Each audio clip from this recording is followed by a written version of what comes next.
2-0 to the Arsenal. 2-0 to the Arsenal. Another good win. That's 5 wins in a row and 4 in the league. So let's get to it.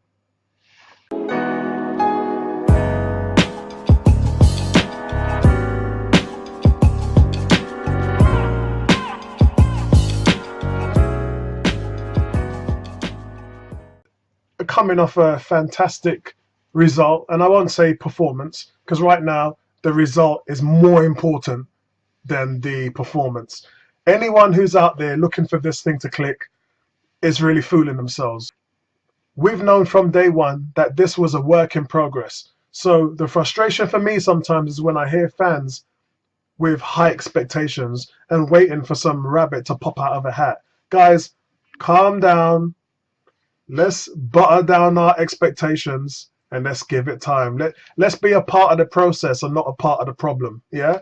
So let's understand how these things work. We are winning right now, and we're not playing the best football. And I think kicking off, part of my issues have been the team sheet. With a lot of people, we've understood it's taken 4 games to get Lacazette to start. And it's taken now 6 games, well, not including the midweek game in Europa. And it's taken another 4 or 5 games in the league to then start Torreira. So we're at a point now where I guess we're all happy with the starting 11. It's for me, it's our best starting 11, give or take with what Ozil can bring and the mistakes that Zach is doing. This is our best starting 11. So let's go with this. I hope that he maintains this starting 11 so that they can build as a team, build a confidence and build a synergy, and hopefully we can move forward with that. Now, the standout guy for me was Petr Cech. He was my man of the match. Petr Cech kept us in the game during the first half, saving well from Richarlison and twice from Walcott. Those are 2 good wingers, and they'll give any team problems. The issue that Everton has is scoring goals, and that's because while they've got 2 great wingers, they don't have anyone in the middle like a Giroud or Lukaku, someone like that, who can complement the 2 wingers. But take it or leave it, Everton's going to give a lot of teams problems. Cech made a string of fine saves with a league leading 26 saves now he has this season. That's like 4.3 saves a game. And seriously, guys, he deserves all the accolades that he gets because he's doing a fantastic job at the moment. And those of you who are still out there crying for Leno, you're on your own. Sorry, you're on your own. This guy's playing amazing right now. He's coming out for crosses. He's coming out for one-on-ones and narrowing the gaps between himself and the strikers when they're closing in to score. His positioning is fantastic, and he's just at the top of his game. He's doing everything he's supposed to be doing. And I would say right now he's top 3 league with his performance. He's back to the Cech that was at Chelsea.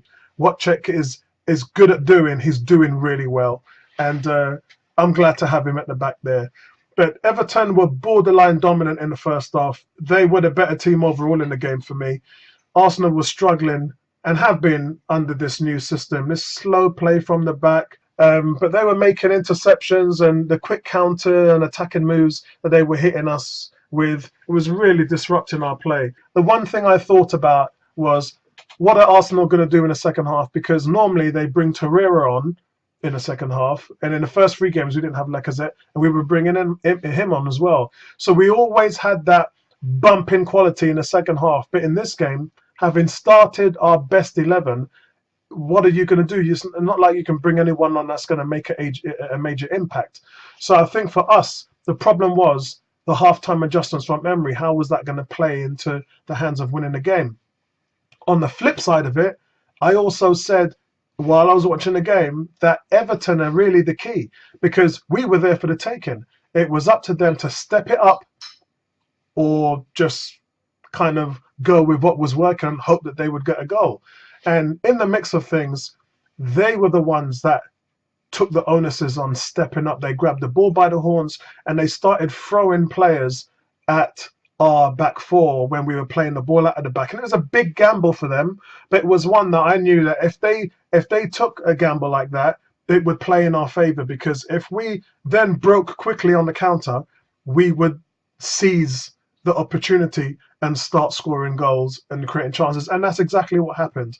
I counted 2 or 3 guys pressing in the first half and weren't really putting us under that much pressure playing out from the back. But as soon as the second half stood, I mean, you can see the time counter says 50 minutes in the second half. There were 6 players absolutely ball rushing our back line, and they paid for it. But it was either going to go their way or work against them. And in this reign, it worked against them. So in terms of that, it was Lacazette, the main man again, who fired a superb opening goal, finding the top corner of the net from 15 yards out.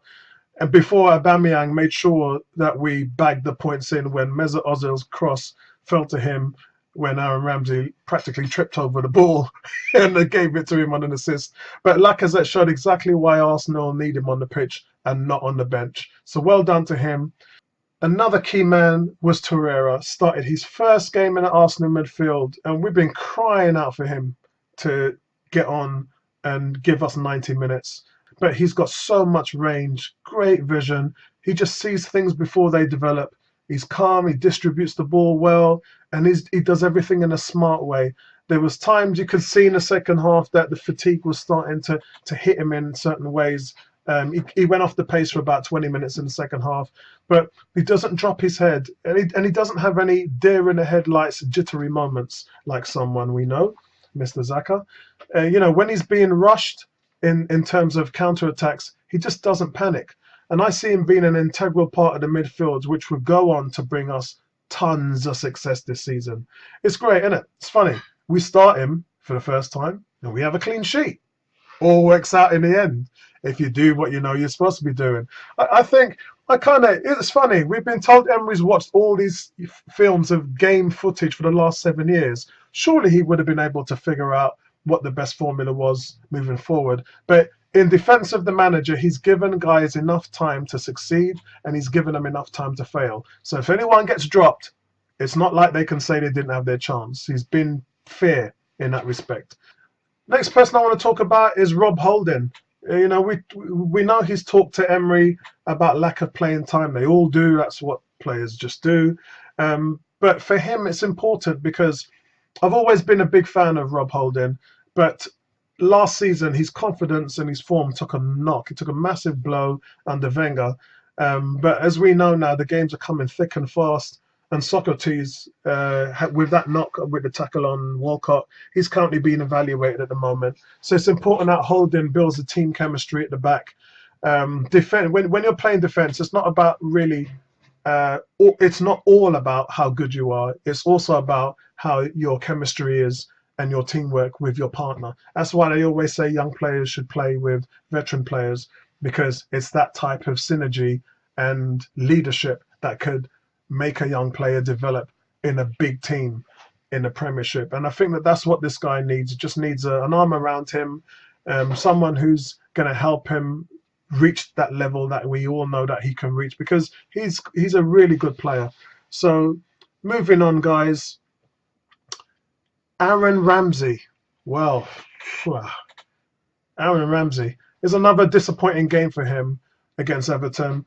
We just don't seem to be getting the best out of him. I know he was playing in that number 10 dual role yesterday, but he's at best when he's making those deep runs late into the box, getting on the end of crosses, getting on the end of through balls and finishing them off.